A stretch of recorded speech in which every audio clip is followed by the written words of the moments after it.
Come on. Yo, it was coming a second. No, we ruined the intro. Welcome to another episode of the Midnight Relations podcast. Yo. No, with only two of us, unfortunately, we let the others go. What do you mean unfortunately? They fucked off. It's just us as usual.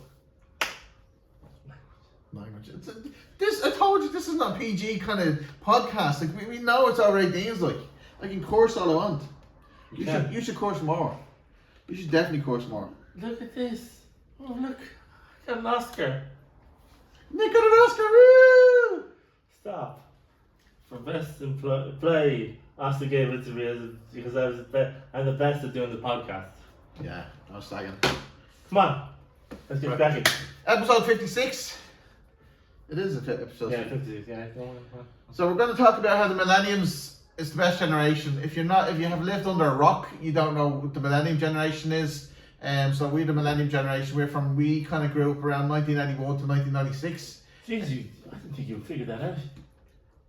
I'm like, well, I'm not smart as you, Nick, in some ways. Yeah, or like you do with your, your crazy kind of your tell skip over that. Anyway, so the Millennium generation is 1981 to 1996. Did you know that?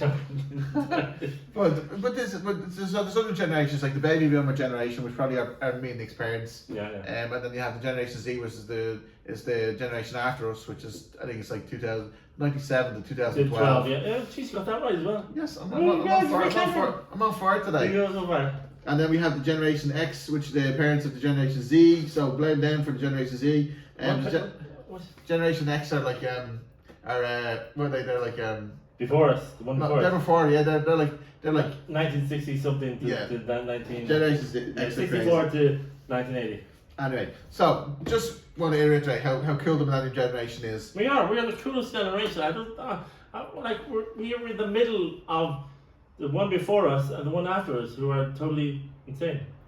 Yes, they're all the other generations are insane. They have their own idiosyncratic natures and their kind of weirdness. Like where the Millennium generation are just we're holding it all together. We are. We're literally like keeping the wheel turning. We are analog to digital.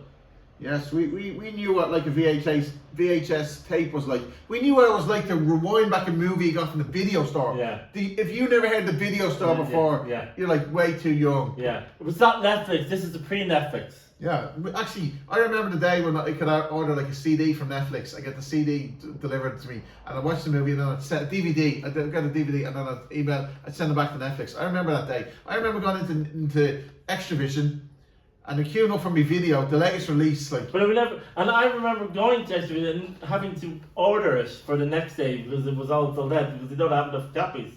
Yeah, VHS.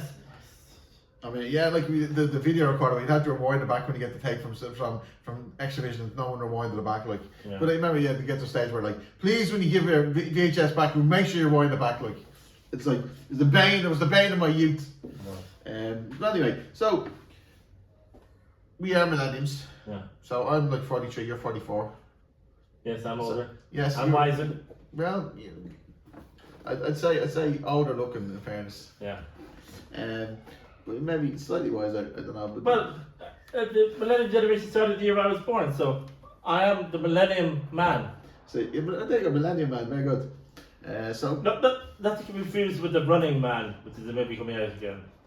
Nick, hold up Empire magazine. New issue of Empire is coming out. I can't believe it's still here. Total Film is gone now. I mean, this has been running. This is like the 36th year it's been running. Wow.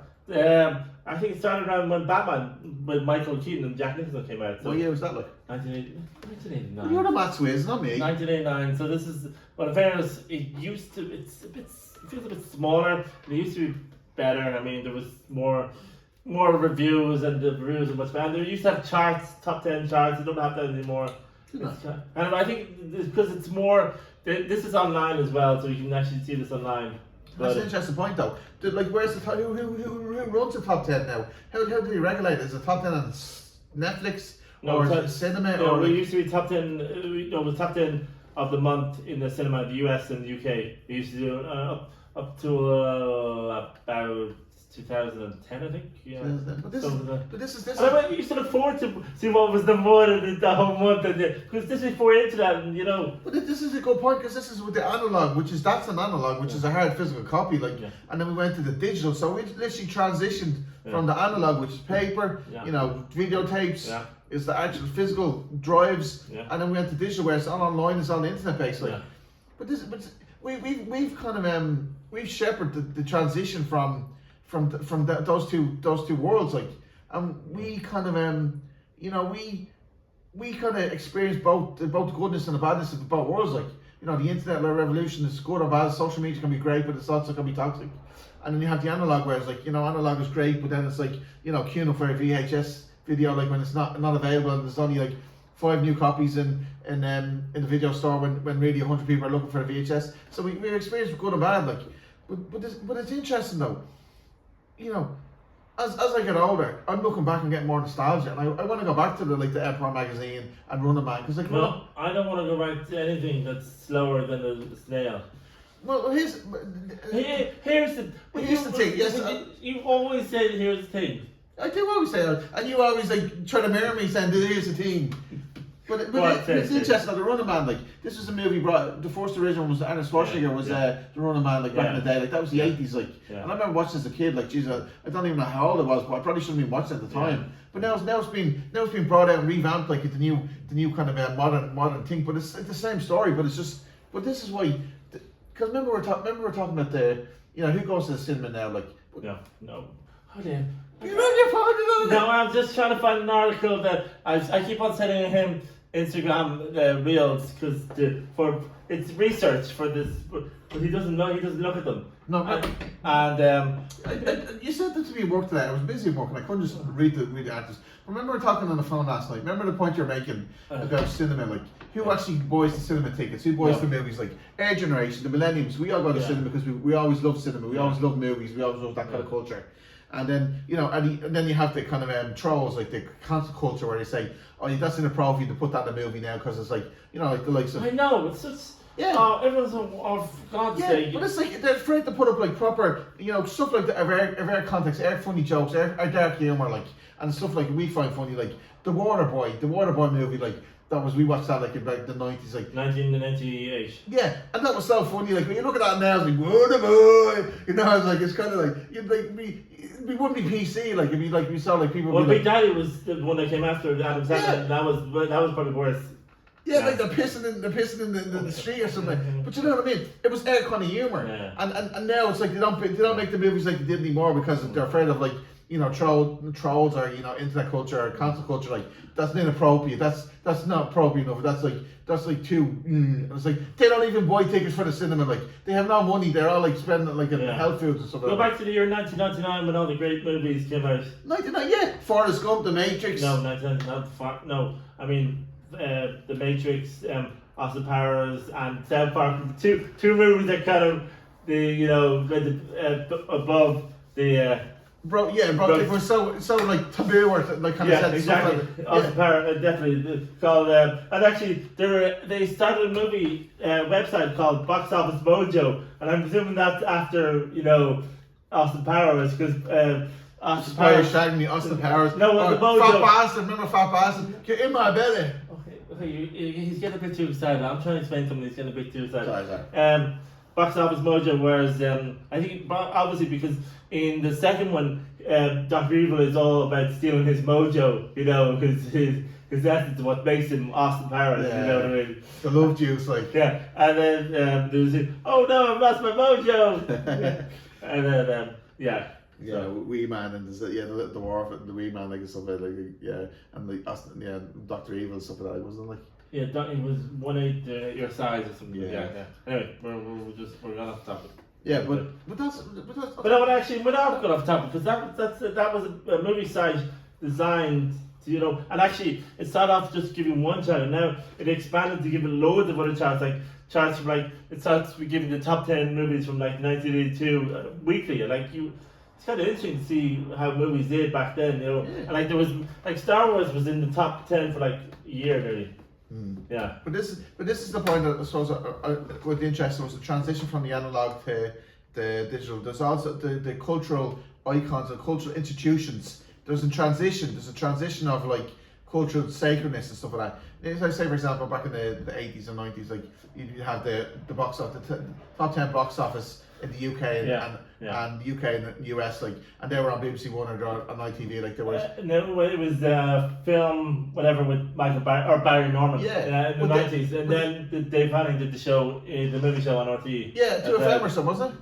Was it 2FM? No, it wasn't 2. It was on RTE. RTE. He did another show on RTE2 on the Sunday mornings, but they were sacred institutions because like that was it all held together. The only way you could watch, and actually on Sky Movies they used to have on Thursday evenings the US top 10. I was always like, oh no, but then I realised that you get them on the internet on the weekend before because the results come out on Sunday morning, you know. But this is where I say it's got skewed then as well, because when it goes to the internet, literally an individual is in control. Like anyone could write their own narrative. Anyone could like you had the IMDb website, you had the Rotten Tomatoes. Like it became anyone who could create a good website, great website, could create a narrative, could control that information. Like so, those institutions or those sacred institutions or stable institutions got merged into a digital format that kind of became DVDs? Yeah, well, became websites in a way, like and they became different institutions on the digital platform. Yeah. But the thing is, like,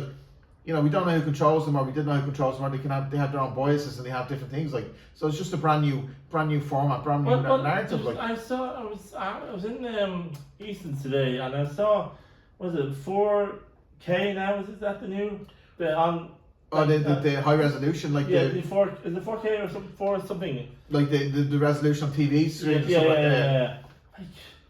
But this is the thing. Like it's all going forward. It's all like we should invent a drinking game where he says this is the thing because it's meant to. Yeah, it's my crutch word. Like so, crutch. We all have crutch words. Like it's Toastmasters topic that when you're speaking, public speaking, that you have these kind of crutch words to say like, and actually when you do, if you never had Toastmasters, a public speaking like kind of support group, like so Google Toastmasters, there's usually a local one in your area, and it helps you kind of learn to public speak, and kind of if you're shy, you're kind of like Nick doesn't like to talk too much, is a bit reserved. Actually, there was I read an article on Instagram, obviously, it's obviously Instagram, and it has to be that there was some people are shy at some things, but then outgoing at other things. Like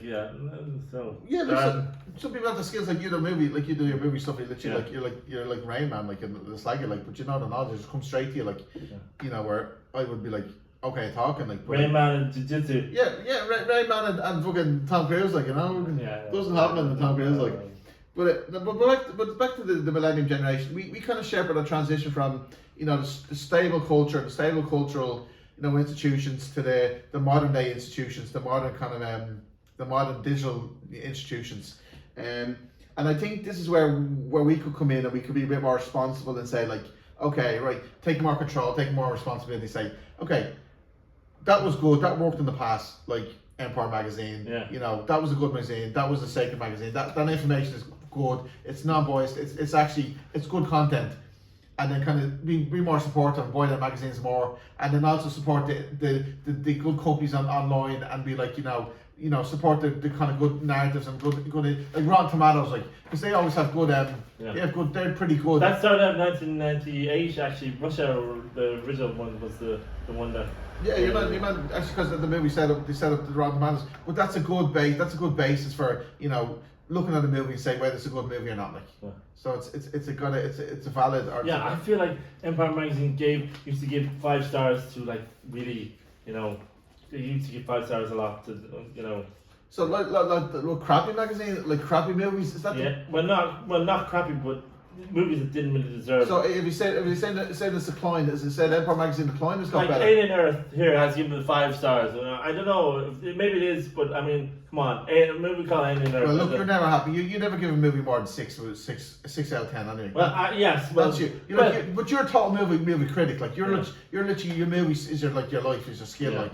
So, but other people like buy the Empire magazine and say appreciate the more analog. Weapons again, 5 stars. I don't know if that. Apparently, Kieran goes on about Weapons being the greatest movie of all time. I don't know. Well, let's just like a fixate on super reviews because we're making a point. Speak. making a point, right? We have the analog, which is this, the Running magazine, right? It's The Running magazine, the Running man. Oh, the Empire magazine. Nick likes the Empire magazine. He doesn't agree with their views, but he doesn't agree with most things. But I mean, you would be highly critical of movies. Not highly critical, but you're very. You've never given a movie a 10 out of 10, have you? Of course I have. Okay, right. I just can't remember which one. Yeah. But anyway, the point is, Empire magazine is analog, which is paper, hard copy. Like, we should support that. We should also support like the digital, the good kind of valid kind of digital kind of institution. Can't even say the word now. Institution? Yes. Oh my God! Seriously. Don't pronounce I do enunciate. I just can't find the word sometimes. I like it sounds like a spastic. Can I just go back to one thing? I was just thinking, or are we still going on? Are we still doing? No, you're free to talk. No. I was thinking this time last year we did our big Dallas thing. We had a few Dallas fields and banana peels. Yeah, that was good. I mean, obviously last week we did our Seinfeld, and that was pretty good. I mean, we got a lot of views for that. Thank you for watching it. I know. Yeah. Yes, thank you, folks. Appreciate it. In fairness, Austin was so good. He didn't even. He gave up his right to talk. Well, I'm making up for it now. See, this is a funny thing. Like, so I didn't talk, and I got like praise for that. Like, it's not funny, folks. It's not funny. It is funny. This is working on something. I'm working on a new project that I'm gonna bring out soon to the folks. This is exactly what this. I'm noticing a new trend in kind of in my environment. We're gonna work on it, but it's interesting. But yeah, no, thanks folks for the comments. Whoever's that wonderful person that keeps a commenting and like it actually is like gold us. They're kind of so fun to talk to. Like, we love you. I love you. But yeah, who is this person? Who is this person? You're awesome. Yes, we need to find this person and send a picture. Send a phone number.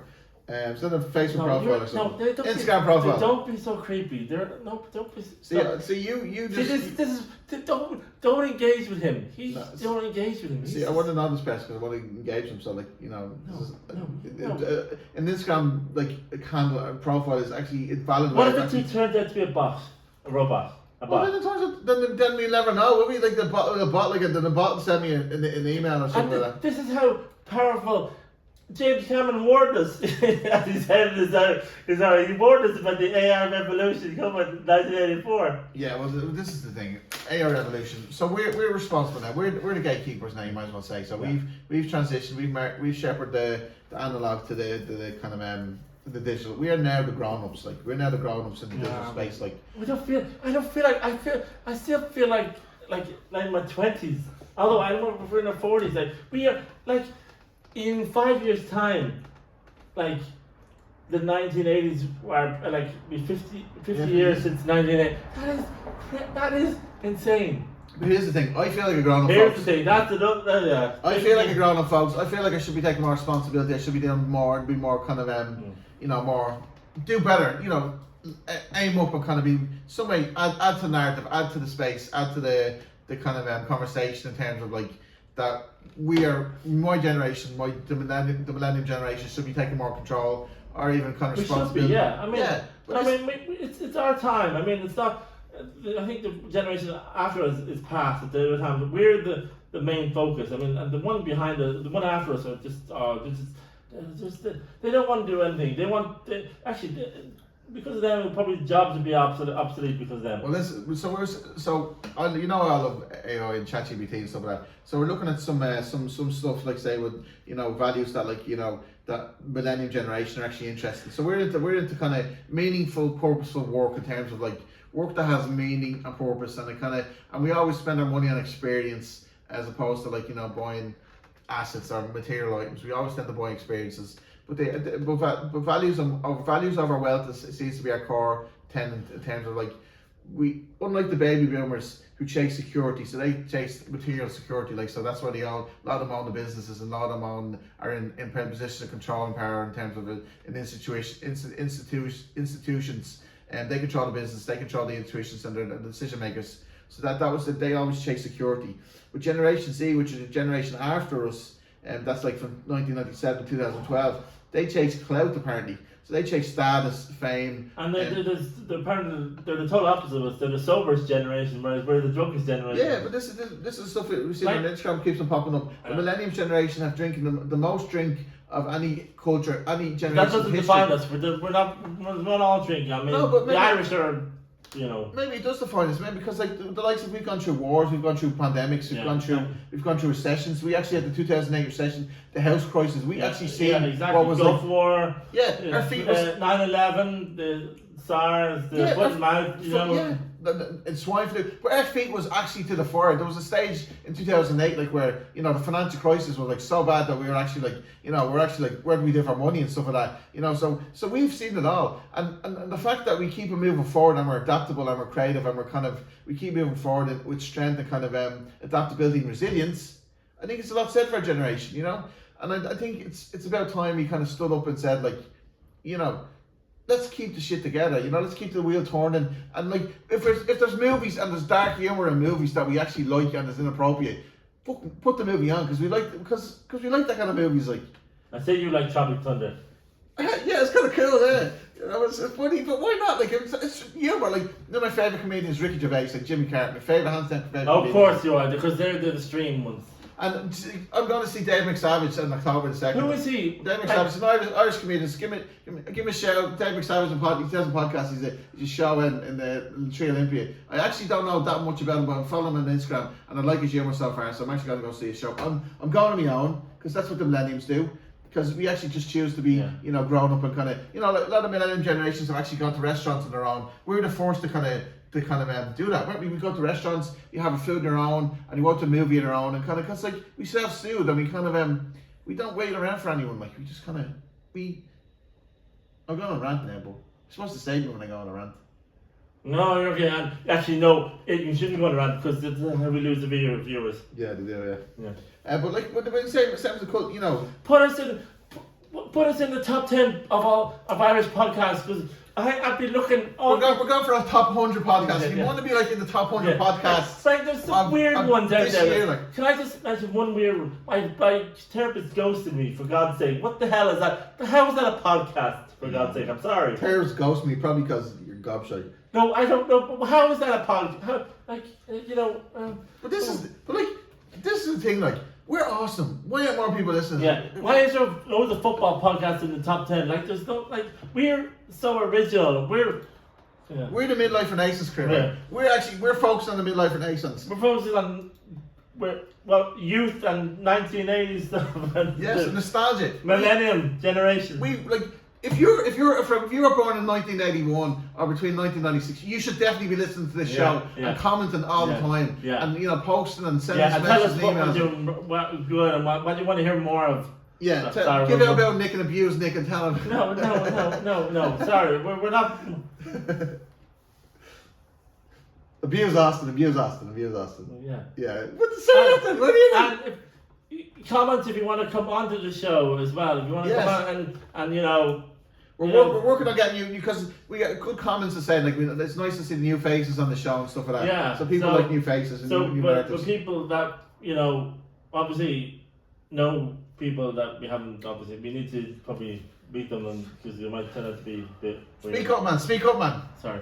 No. Well, yeah, we've got a few Instagram followers that wanted to come on the show, but we're not too sure. They're not in the country, or they're kind of different. I don't know how we do it because we'd have to have a screen. We'd have we want physically people local in Ireland, or local in Dublin that actually want to come on the show or talk about something. We have a couple of people lined up. We're going to work in the next couple of weeks anyway. So we're trying to get new people on the show, new narratives. Because I know you get sick of me talking because I get on me soapbox. You do, and this is what turns people off. You talking all the time. You see, last week we did so well because you weren't talking. I mean, this is, and me as well. Sorry, So this is Nick. This is the buddy I have. The partner in the podcast. Is like so creative and so outgoing, so outspoken. Loves to talk. Loves to do the research, but gives like nothing valid or creative to the input. Like, and then he goes quiet. Now he's on his phone. Like, for sake. Language. Anyway, so folks, we loved in the show. Yeah. It's good fun. It's good something good to do on a Monday. But we really appreciate the comments. But no, actually, we don't know what day we do because this never goes out on Monday. It usually goes out days out, so it could be a different. Yeah, well, if you had a computer that actually worked on it and a valid like kind of reason and an appropriate like kind of technological experience, then you could upload it, no bother. I could gladly send you the link and say you upload on your phone. or on your laptop. But of course, he only shoots me down. He only shoots it down, and it gives out and says things I'm not doing right. Please, people, come on to the show. Please, just put up with him. Yeah, because I'm gonna deck Nick. Nick's gonna get slapped in the head now because I'm sick of him. It's this stage, like, really, I'm sick of him. And then, folks, thanks for listening to the show last week. Like, it was great, but it's like it's not our best show ever. We've done better shows.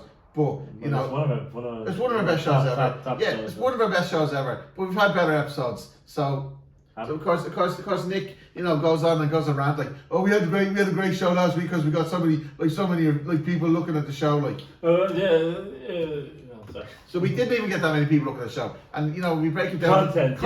The show was an hour long. The show was an hour long. And like most of the shows are 30 minutes, yeah. And people listen to more. Like, a lot of people listen to our shows. Use your words. Sick of your bullshit. And that it's not even course because he's afraid people are gonna, you know, cancel him or like give out to him for coursing. Like, edit it out. No, yeah. The last time I edited out the best joke we actually had in the show, like, was actually edited out because you had a nervous breakdown because someone mentioned dicks. Anyway, what are we doing timer-wise? What are we doing? A few more minutes. Stop. A few more minutes? What's a few more minutes? Like, give me specifics, man. You're on the timer.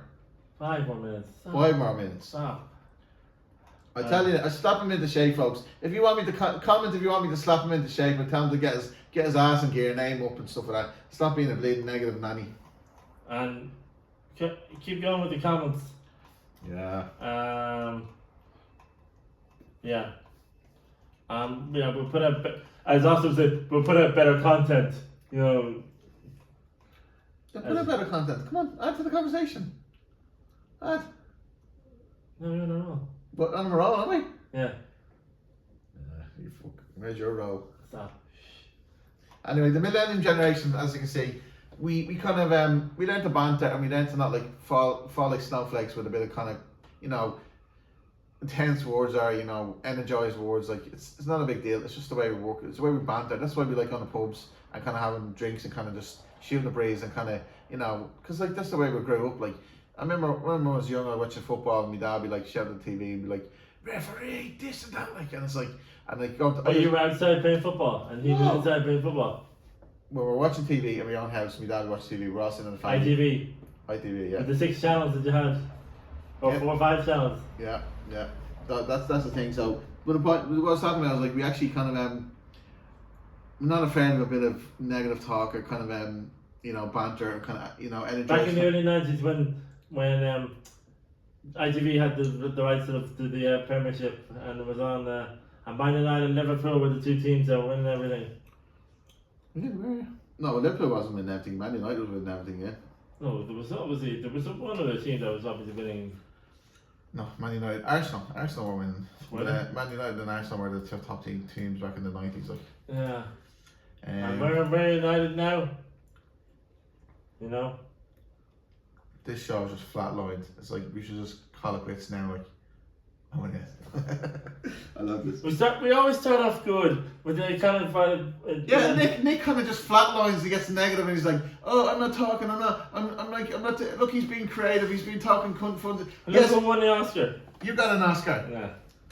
So. Just show the audience. I've shown the others sometimes. Yeah. Show it like you fucking won it, man. Shh. Fucking Oscar for being bleeding. Stop it. Melt. Stop it. Anyway, you know, I don't think we put across how cool the millennium generation is, but we have our unique traits. Yeah. We have a unique special. We are the best one. I don't. Anyone who says, "Oh, I beg you to challenge us." Yes. On how great we are compared to other generations. I mean, like the one after us. I mean, it's just. Speak, man. Have you traumatized by Generation Z or something? Yes, exactly. You were traumatized by Generation. Speak, man. What's your trauma? Get it out there. She traumatizes me all the time. Speak it up. You have the audience. Come on, speak it out. Get your trauma out. Like, get it out. Like, how are you traumatized? Like, how do I traumatize you all the time? It's you. What does Generation Z do to you? Like, what did Generation Z ever do to you? No, they're just very weird. Very weird. So common denominator. So is it them, is it me, or is it you? or is it neither? Are you a man? Are you grown up to speak for yourself and kind of like, you know, be the Nick you always want to be? Yeah. Yes, I'm ready to go. You're like speak man. I can speak. Use your words. Speak. He's just copying me. Yeah, I'm kind of mirroring what you do. Like, you know, when I'm talking and speaking, and like when I find it hard to find a word, sometimes you're like, speak man, and you're like, so like, do you do it in a genuine way, like in a way to like in help me kind of speak better, or do you do it in a malice kind of way, like in terms of like? No, would you stop? So then what am I doing it to you? Is it doing it to you to make you speak more, kind of G you up and kind of like give you more energy and say, and kind of, come on Nick, do it. You can do it. You can do it, Nick. You can be the Nick you always want to be. Yeah, well, let's edit that bit out. Anyway, it's a good episode, folks. Well, is it really? I mean, we're going to have to wrap it up now. I mean, well, what's the timer? Thank God we didn't go on for about 4 hours. Don't worry, this is only half an hour, so I mean, it's good. You're getting sacked. No one's getting sacked. I would like to say happy anniversary to my parents who are 55 years married today. Congratulations. Yeah, I don't think we'll last the 55 years married. I don't think so. Like, what do you mean we'll last the 55 years of marriage? Yeah, we'll last the 55 years of marriage. No, we will. What's in the fucking... hello, will we be together for 55 years doing this podcast? I severely hope not. Yeah. But I mean, if we are, we better be making loads of money, because I need a fucking... if we're together 55 years doing this podcast, we better be millionaires by the end of it. I tell you now. I don't think we will. I'm not doing this for free. We'll be 97 by the time we're like fucking stepbrothers, like. We'll be in the nursing home on the or up in the moon probably. We could. This is a possibility. We could actually be in the moon or Mars. We could be. Do you know what? Is a happy note. Like, do you know, like stepbrothers, like when they, you know, like they're neurotic fools and they kind of like they never grow up and stuff like that. Yeah. But at the end, because they're nice and because they're like deserving, it's a happy ending for them. Like, and they're not mean and they're not kind of like they're not arseholes, like, but they actually genuinely come good in the end. Like, yeah. So that's the hope for our podcast. This is a wish for today that me and Nick become millionaires, end up in the nursing home together. He dies first. And we like, you know, we end up on the moon or the Mars, like in the movie Interstellar. Sorry, I'm not spoiling that, but they find a different member at the end of it. Interstellar, I don't like. It's like one of my worst movies. What? No, I can't. I haven't even watched. I watched snippets of it, and it makes me cry and feel bad every single time. Why? What do you think? Because the Earth is ending. Why What do you think? Because it's about family. Yeah. Because Dad leaves them. Yes, it was horrible. I can't stand it. Sorry. But if he finds the daughter in the end. Although the daughter is way older than him. You don't get it. Anyway, I'm gonna wrap it up, folks. Thank you for listening. If you got this far, fair fucking shit. You should have probably tuned out after 10 minutes. No. Yeah, but no, seriously, check out the Millennium generation, because that's our demographic. You are our people. Yeah. You know, you're the ones listening to the show. So comment, like, we'll do a poll to see what you reckon is the best generation. But appreciate the folks for listening. Congratulate Nick and his Oscar. I would like to thank the Academy for giving me this Oscar. I'd like to thank Austin for going to LA and buying this Oscar for me. I don't know. Who else to thank? I mean, your mom and dad, God. No, but yes, God apparently gets yes. I probably have to wrap it up here now, so I better go. You did it. Yeah. See you. Thanks, folks. Appreciate it. Love yous and leave yous.